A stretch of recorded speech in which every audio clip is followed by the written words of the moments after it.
Those who live only to please their own sinful or satisfy their own sinful nature will harvest decay and death from that sinful nature. And that is why we baptize people. When people have an encounter with Jesus Christ, we know that there is an old nature that needs to be buried. And then he continued to say, but those who live to please the Spirit. Let's read that again. But those, say with me, those who live to please the Spirit, they will harvest everlasting life from the Spirit. Now, you know, when you hear the phrase everlasting life, you immediately think one day, someday when I die and I get to heaven, that's everlasting life. No, that's not everlasting life. Everlasting life starts the very moment you surrender your heart and life to Jesus. Therefore, he says in verse 9, he says, so let's not get tired of doing what is good. What is he referring to? He's referring to sowing into the Spirit or pleasing the Holy Spirit. Let's not get tired of doing what? Of pleasing the Holy Spirit. Another translation says, let's not get tired of sowing into the Holy Spirit. I want you to see that verse 8 and verse 9, they are connected. They speak to one another. Paul says, live a life to please the Holy Spirit because you will live and reap a harvest of life from the Spirit. And then in verse 9, he immediately says, don't get tired of pleasing the Holy Spirit. That's what it means to do good. He says, because if you continue to live a life that pleases the Spirit, he gives us the following promise. He says, at just the right time, say with me, at just the right time, you will reap a harvest of blessing if we do not give up. Can you see that when he said you will reap everlasting life, he also spoke of a harvest of blessing?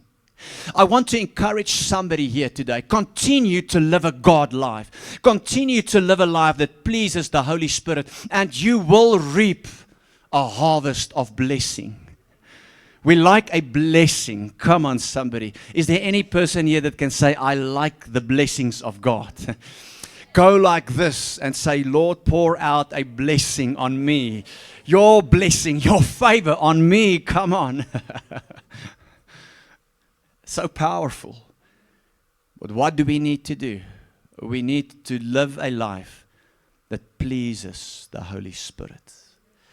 And then we will reap a harvest of blessing. We will reap everlasting life. Everlasting life starts the moment that you give your heart and life to Jesus. What does it mean to please the Holy Spirit?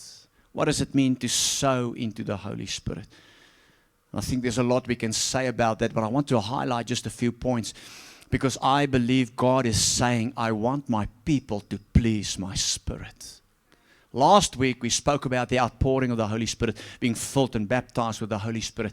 The first thing you and I do to please the Holy Spirit is to receive His fullness.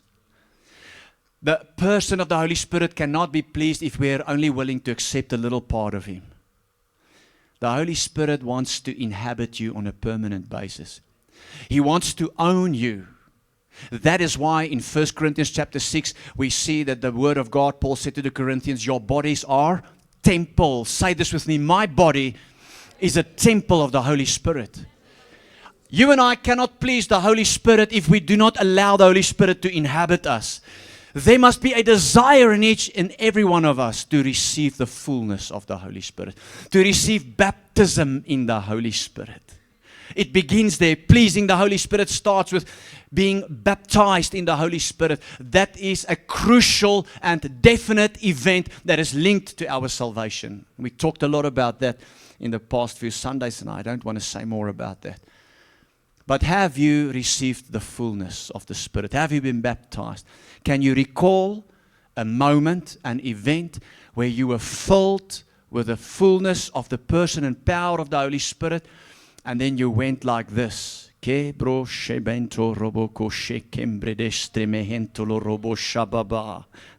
Hallelujah. Come on, somebody. Because if you've received His fullness, there are signs.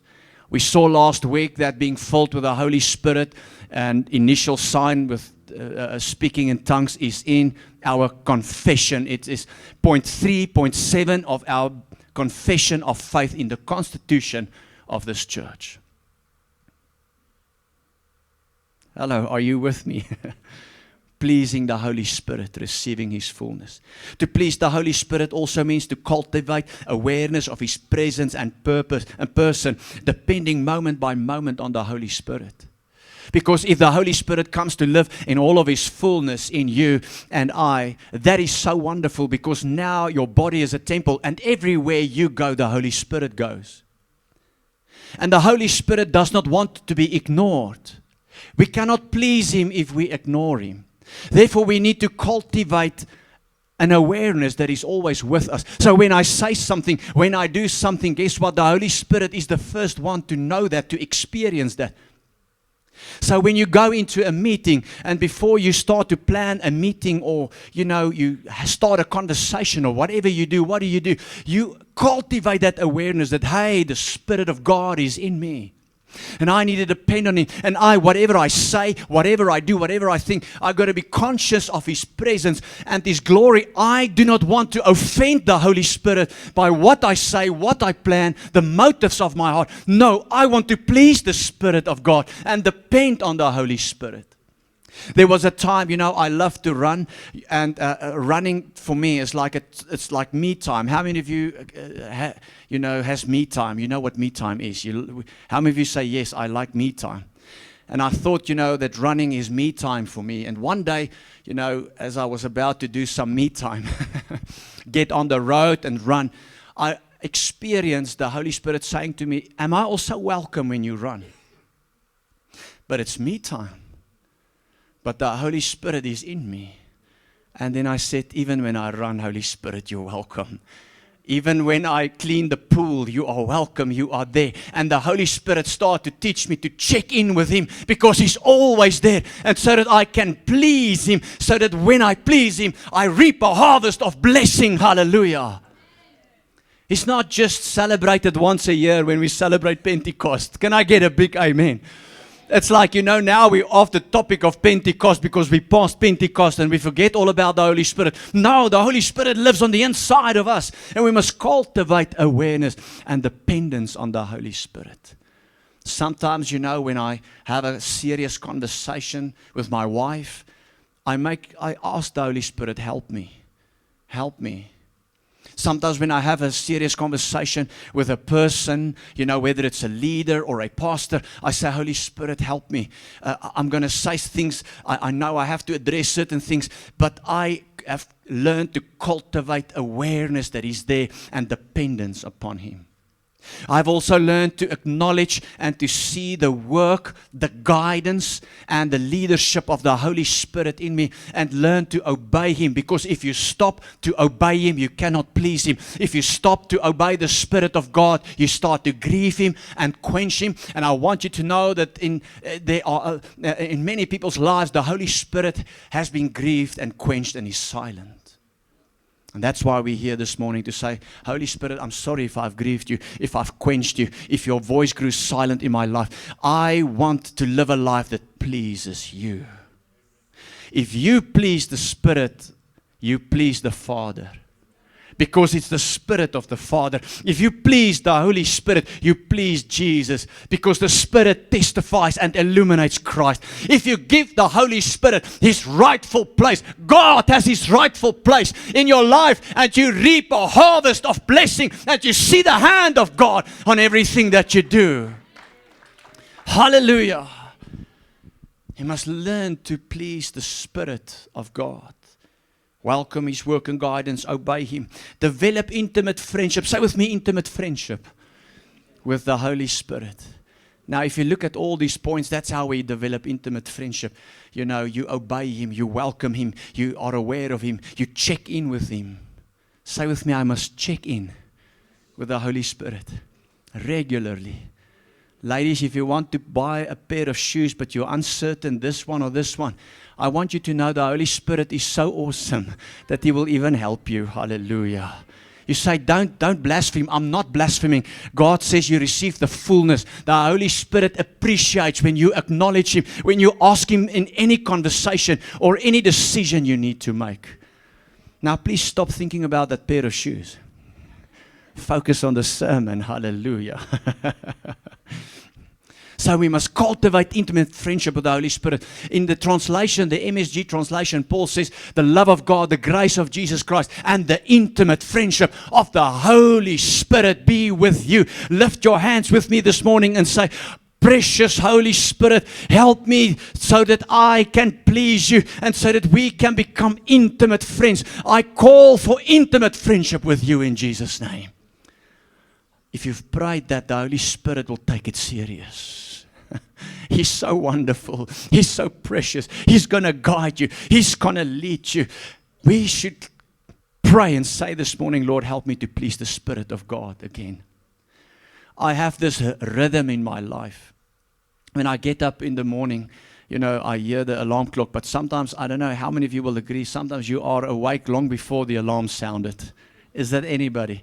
Not young people. Young people just press the snooze button, but when you grow older, you become a senior, like me, I'm now in my late 20s,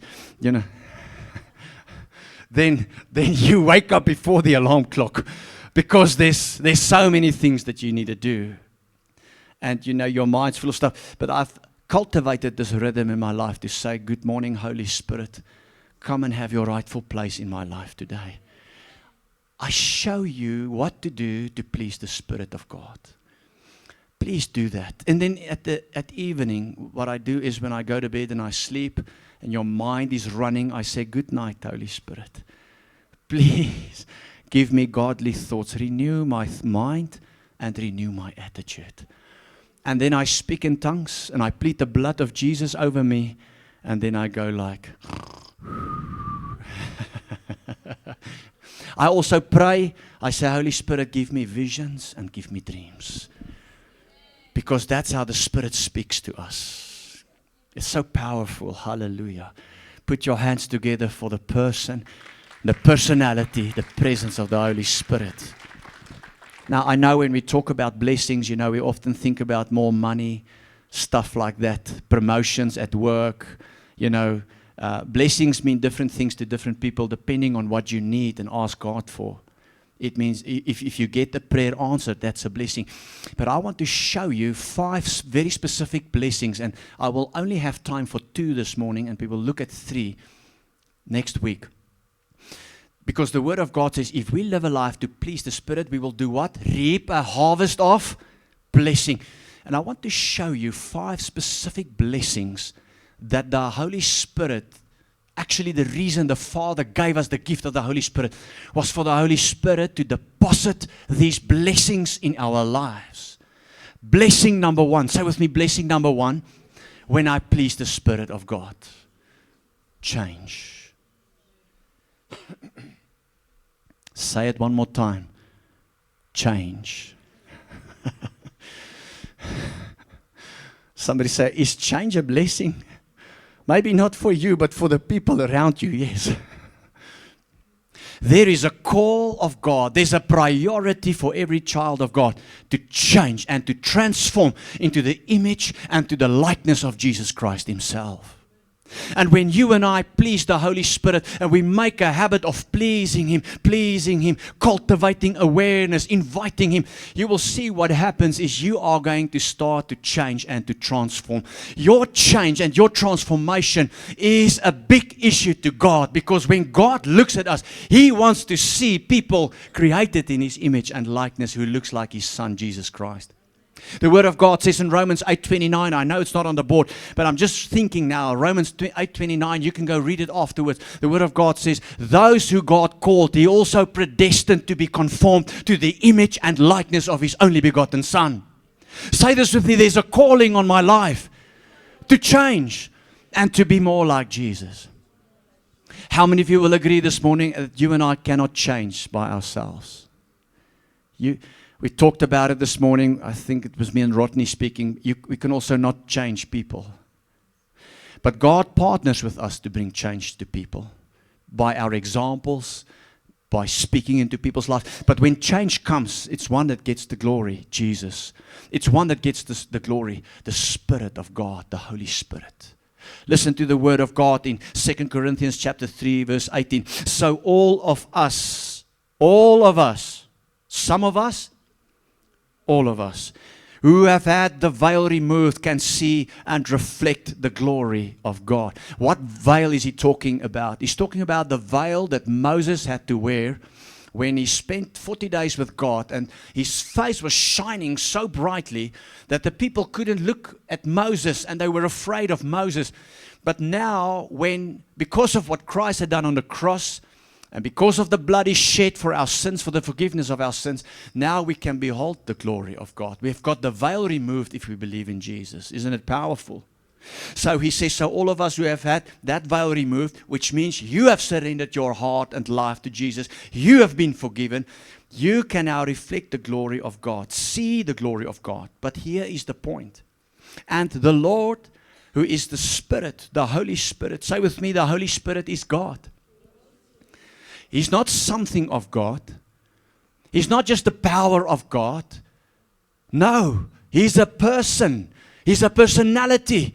And He wants to live on the inside of you. And He wants you to please Him, because if you please Him, He changes you. And you reap the blessing, the harvest of blessing. To change is a blessing. There's a call on your life and on my life to change. I think let me just say this. A person who has had a real encounter with Jesus Christ and a person who was really baptized in the Holy Spirit cannot stay the same. It's impossible. If you stay the same, I doubt your salvation. Because if you've had an encounter with Jesus Christ and you've been filled with the Holy Spirit, you will change. Slowly but steadily. And hey, it's a process, not overnight.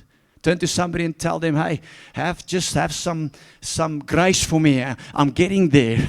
It's a process. Amen. But now you see they're going to tell you, they might say this to you, but you never change. You're still the same. You're not even changed since last year. And then there's a problem. Then it's skakmat for you. You know, you can't, there's no comeback from that. Amen. So we all have to change. When I look at my own life, God help me. I cannot be the same man I am today than I was last year this time. I believe because I've continued to sow into the Spirit and I've pleased the Holy Spirit that you're looking at the change, man. Even if it's just a little bit, maybe my wife can testify I'm changing a little bit for the better, for the good. Hopefully. I'll hear from her afterwards. By the way, for those of us who are married, your spouse will tell you exactly what's right, what's wrong, and where you can change. If you can start there. But when the change comes, the Holy Spirit is the one that gets the glory for that. Amen. But if you never change, if you're still the same old person, no, something is wrong. Because if you live to please the Spirit, you will change. Everything changes. And what is the standard? Where do we change to? What is the standard? Who do we look to? Jesus Christ. So the Word of God says in 2 Corinthians 3:18, He says, and the Lord, who is the Holy Spirit, makes us more and more. Say with me, more and more. Can you see it's a process? From glory to glory. Like Him, as we are changed into His glorious image. Ephesians chapter 4 verse 13 says, we will be mature in the Lord. Look at this. Measuring up to the full and complete standard of Christ. Yo, that is powerful. Jesus is the standard. I see many times, that people try to bring God and God's word and His promises and God's plan for your life. They want to bring it down to their level. Don't bring down to your level what God wants to do in your life. Look up to Jesus. Say, Lord, help me to measure up to the full and the complete standard of your goodness, your glory, and your likeness. Say this with me this morning. Jesus, you're the standard. Help me to be like, to live like, and to live like you. Come on, pray. Say, Holy Spirit, but I can't do it on my own. Help me to please you, precious Holy Spirit, and change and transform me for the glory of Jesus. And say amen and give Jesus praise. Hallelujah. Yoo! Glory to God. Turn to somebody and tell them, Ish, now we're going to change. Oh, I'm so glad about the changes that are coming. I prophesy transformation over your life. That's good news, church. The world will be a better place if people start to please the Holy Spirit, because He will change and transform us for His goodness and His glory. Hallelujah. Your family will be better. Your marriage will be better. Your children will be better. The world will be better. Everything gets better when people start to be more and more like Jesus Christ. One of the greatest examples of change is that in the Apostle Peter himself. I call it the change of Peter, the transformed Peter. You know, Peter lived with Jesus. He was sat under the ministry of Jesus. He saw Jesus. They lived together. They ate together, him and all the other apostles. But even though he had that privilege of speaking to Jesus, as I'm talking to you right here, we see that he could not deny himself. Instead, he denied Jesus. We see that even though he was with Jesus, he heard the revelation, he heard the gospel. We see that he still did not quite understand why Jesus was there and why they were ministering with him and what Jesus came to do. Even to a point, at a certain point in time, where Jesus had to say, "Get thee behind me, Satan," and rebuke Peter right there. Peter was still full of himself, full of his own motives, full of his own plans. People, I want you to know that no person can deny themselves and die to self and live for Christ if we do not please the Holy Spirit. I want to just show you the story where Peter denied Jesus and then say something about that. Luke 22 verse 33 to 34, the Word of God says, Peter said to the Lord, "I am ready to go to prison with you." Lord, I'm ready. He says, and even to die with you, Jesus. That's big words. I want you to see something here. It was already in the heart of Peter to do that for Jesus. And he wasn't wrong. But just he couldn't do it. Why? Because he was not yet baptized in the Holy Spirit. Even though he was with Jesus, even though he saw the power of Jesus, even though he was a disciple, even though the Lord used him to do signs, wonders, and miracles, he could not deny himself, die to self, because he was not yet filled with the Spirit of God. He did not yet live a life pleasing to the Holy Spirit. So he said, "Lord, I will die for you." And then Jesus helped him, right? He says, "Peter, walk, not so fast." But Jesus said, "Peter, let me tell you something. Before the rooster crows tomorrow morning, you will deny 3 times that you even know me, Peter." If you study the Gospels, you will see it was not just Peter. It was also all of the other apostles and disciples, that fled from Jesus and denied Jesus and were so afraid of the Jewish leaders and Roman authorities. And then something happened. I call it the big change, the big transformation. Something happened, something so radical, because we know as a fact that at the end, most of them, with the exception of John, died for Jesus, died for spreading the gospel. Peter was captured in Rome while he was preaching the gospel. And they said, "Well, you are now sentenced to die like the one that you are preaching, Jesus Christ. We will crucify you." Look at the mental state of Peter now. He says, "You can kill me. I take the sentence." He says, "But I am not worthy to be crucified like Jesus." Can you remember? He denied Jesus. He was afraid to die with Jesus. But something happened now. He says, "Please just do not kill me like you've killed Jesus. You can crucify me, but just let's do some justice. Crucify me upside down." People, look at the mental state. Look at the courage. Say with me, courage. Peter was not trying to put boundaries up. No. He was denying himself. He was dying to self, literally dying, but he went even beyond that. He said, "Now you crucify me upside down. I'm not worthy." What happened? He was baptized in the Holy Spirit. Even though he was with Jesus, he couldn't do that. He did not have that courage. But now that he was baptized with the Holy Spirit and lived a life for the Holy Spirit, he was ready to die for Christ. And even so courageous. So, Lord, I pray for courage on us, Lord. Courage and self-denial and die to self. If you want to know the biggest problem in the church in this hour is that people only live to please themselves, but they've stopped to please God. They stopped to please God and the glory and the gospel of God. They stopped to please the Holy Spirit.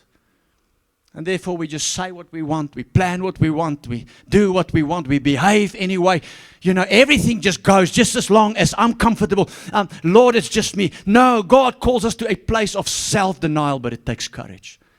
And no person will deny himself if they're not filled with the Holy Spirit, living a life pleasing unto the Holy Spirit. When you please the Holy Spirit, you reap a harvest of blessing, and God says that blessing is change and self-denial.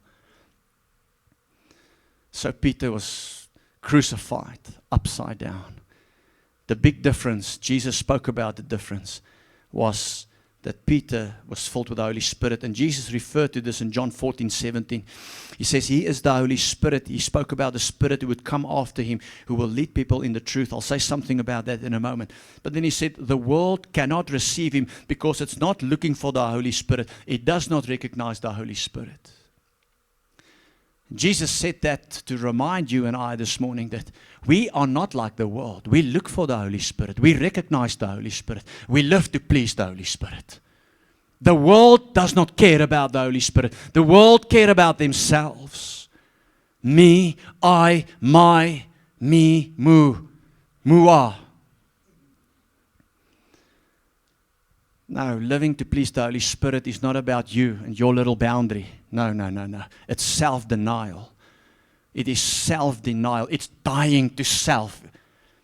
It's dying to self. Say this with me. It's dying to self. It is self-denial. If you're going to live to please the Holy Spirit, you will quickly find yourself in a very uncomfortable spot. Because living to please the Spirit is sacrificial living. Why is it now so quiet? Hallelujah. But can I tell you, it is a blessing to live for Jesus.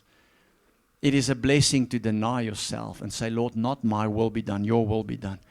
It is a blessing to pay a price to serve God and to advance His kingdom and to live sacrificial. It is a blessing. It is what we call reaping the harvest of blessing. That's what God sees as a blessing. The problem is, will the church see it as a blessing in our day and time? That's why I encourage you, live to please the Holy Spirit. Come back to that life. I encourage you. And you know what? It's wonderful to live to please the Holy Spirit. There's such a great freedom in that. When you are delivered of you, you are free. How many of you say, Lord, deliver me of me this morning? I just want to, Lord, I just want your will, your plan, whatever the price, whatever I need to do. The Holy Spirit speak to people in this place. And Jesus said to him these crucial words in John 14, verse 17. He says, you know Him now because He lives with you now. I've underlined that. They were with Jesus. They had the Holy Spirit. Often people say, when we talk about the baptism and the Holy Spirit, they say, well, do you then say that I do not have the Holy Spirit because I was not baptized in the Holy Spirit? No, that's not what we say. It's not what the Word says. But here Jesus clearly refers to two experiences of the Holy Spirit. The one where He's with you. He was with the disciples. If you're a born-again child of God here this morning, the Holy Spirit is with you. He regenerated your heart. He is the one who effected regeneration and rebirth in you. He's already with you like He was with the disciples. But you can have the Holy Spirit with you. It doesn't mean, and that's the difference that you see in the disciples. But they still did not deny themselves. They were afraid without courage. They ran away. But then something happened, and Jesus referred to it here. He says, you have the Holy Spirit with you already now. He says, but later, say with me later, He will be in you. He spoke about what? The baptism in the Holy Spirit. Pentecost. Can you remember what happened to Peter?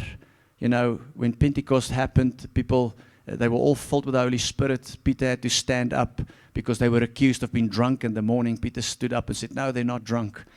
They are now baptized and filled with the Holy Spirit. Hallelujah. And from that moment, they lived for the glory of God. Somebody say amen. Give Jesus a big praise. I want to just touch on a second blessing. What's the first blessing? What's the second blessing? Truth. Say with me, truth. Listen, church, the natural consequence of living a life that pleases the Holy Spirit is a life of knowing truth and living in truth. It's a natural consequence. When you live to please the Holy Spirit, you know the truth. Why? Because the Holy Spirit always points to Jesus. The Holy Spirit always testifies about Jesus. Can you remember when Jesus was baptized, got out of the water, what happened? The Spirit of the Lord descended upon him, and he hovered upon Jesus. John said in John chapter 1, verse 32 to 33, I saw the Spirit hovering on Jesus. And then he said these words, he says, remaining with Jesus. Why did the Holy Spirit do that? To show that Jesus is the way, the truth, and the life. John said, that's how I knew that Jesus is the one. Truth is a person. And the Holy Spirit always reveals Jesus, the truth. When you live to please the Spirit of God, you will know the truth. The truth will make you free. Isn't it powerful? But what I like about this is that truth as a person does not only make us free, but it gives us knowledge of the Word of God, of the will of God. It even gives us knowledge of the future. Look at this. John 16:13 says, when the Spirit of truth comes, He will guide you into all the truth. He will not speak on His own. Did you see all the truth? The Holy Spirit leads us in all the truth. He will not speak on His own, but will tell you what He has heard. And He will tell you about the future. Even Christians consult sangomas and witch doctors in our day and time. It is a grave sin. It is a grave sin to try and understand something about the future when you consult a medium or a sangoma or a witch doctor. It puts a curse on your life. You open your life to demons. You have to repent of that. Reading cards, teacups, visiting the lady with the crystal ball on the corner at the caravan. You have to repent and bring those actions under the blood of Jesus here this morning. Do not give the devil any room in your life. Instead, start to live a life pleasing the Holy Spirit, and you'll know everything you need to know. Hallelujah. But I've learned that people are too tired to consult the Holy Spirit. They don't want to make the effort of having a devotional life, praying, worshiping, fasting, seeking God, living for Jesus in that way as a lifestyle, understand what God's plan for their lives is. No, they want quick fixes, and therefore they also run to certain gifted men and women in the body of Christ to get a quick prophecy and a quick word and a quick blessing. There's nothing like quick with God. Can I get a bigger amen there? And by saying that, I don't mean that there's no such thing as a gift of prophecy. But the gift of prophecy works where there's relationship, where there's commitment in a church. Hallelujah. And by the way, you're the greatest prophet of your own life. Just start to preach and proclaim God's promises and God's plans for your life. And start to speak life into your future. Hallelujah. I prophesy. I'm not saying there's not such thing as a gift. We honor the gift of the true gift of prophecy. The point I'm making is people seeking to know the future at any cost, consulting anyone and anything, but they refuse to live a life that pleases the Holy Spirit. That's the point I'm making. Can I get an amen there? We live in a day and time where people are confused. We live in a day and time where people are suspicious. You know how many conflicts suspicion has brought.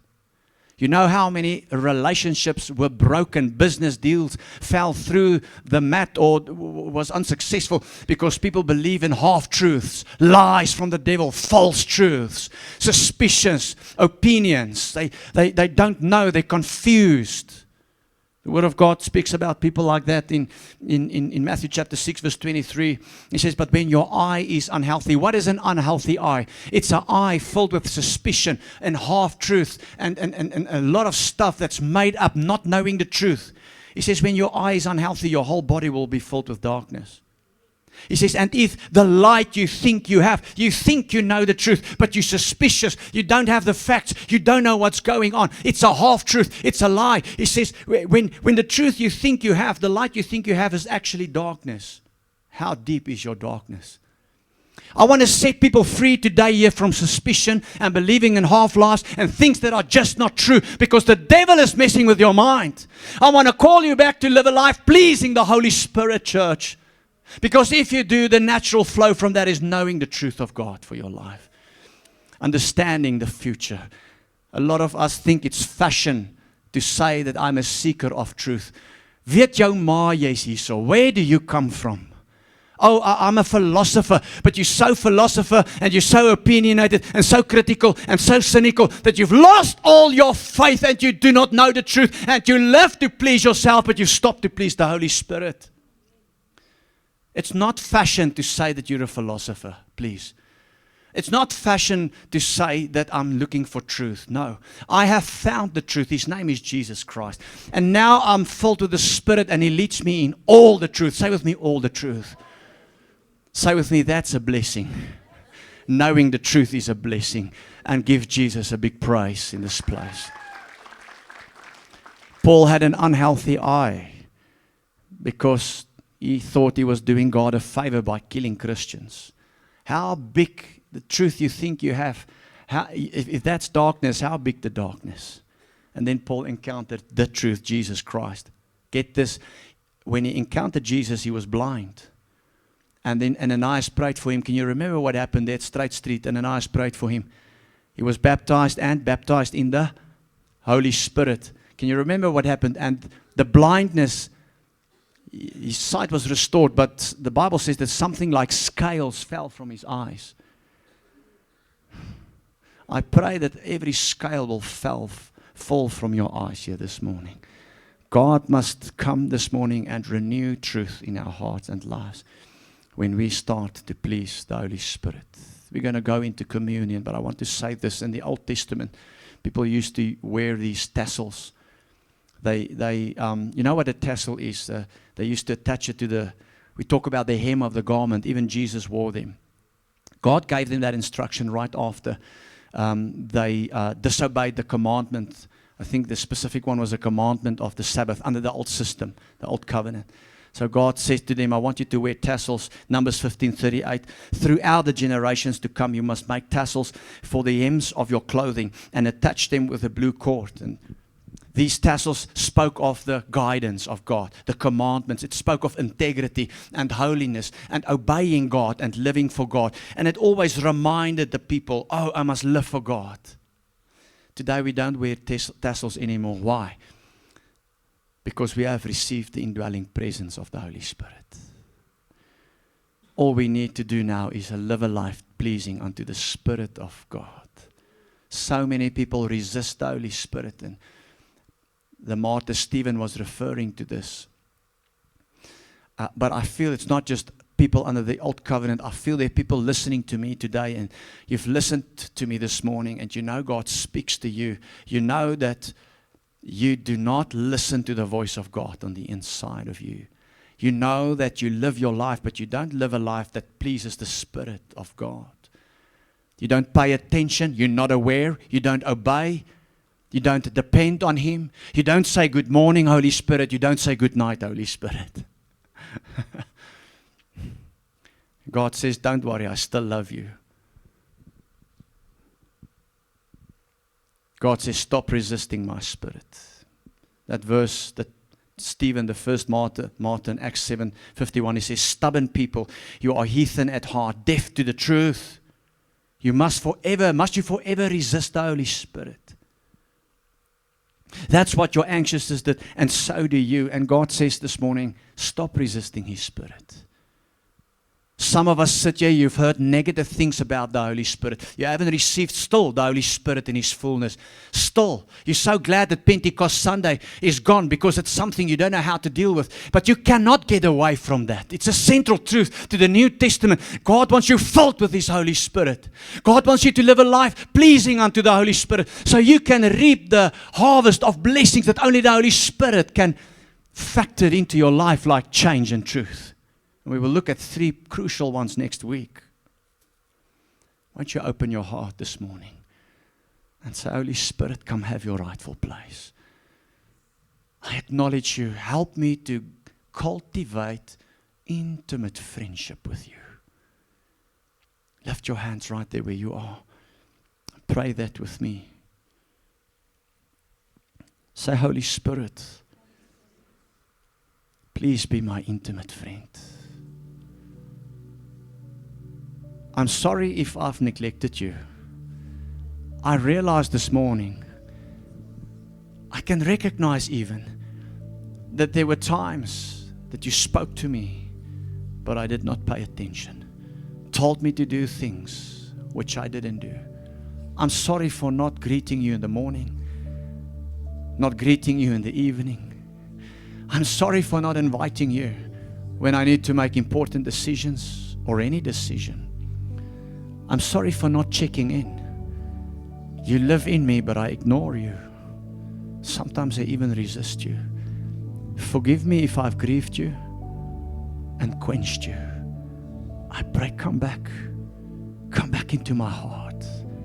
Just take a moment and invite the Holy Spirit in your own words. Say, Holy Spirit, my body is a temple. I realize there's something this morning. I'm coming back. Kebro shababa hanto roboko shekete.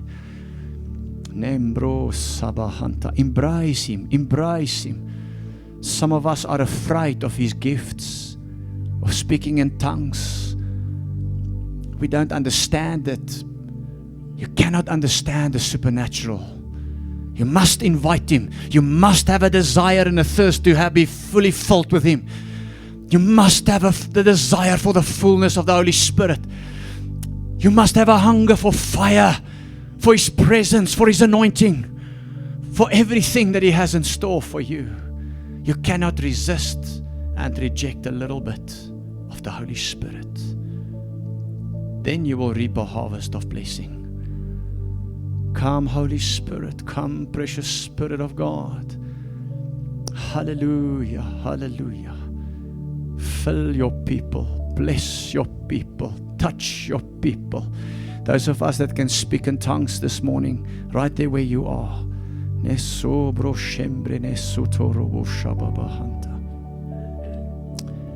Don't worry, I'm going to give a teaching on the speaking of tongues. I know it's controversial. Don't worry, the Lord already spoke to me. I'm going to bring a teaching that will make it so clear and show you from the Word of God. Don't worry. But just invite Him. Just invite Him. I promise you there are people here today, God wants to grow you so much. But because of how you grew up and what you believe and what you think about the Spirit and God, you feel like that's not from Him. Please don't let the enemy lie to you. Please come and just hear when we talk about things that matter. Why? So you can live a life pleasing the Holy Spirit. Reap everlasting life. Reap the blessing of change, the blessing of truth in Jesus' name.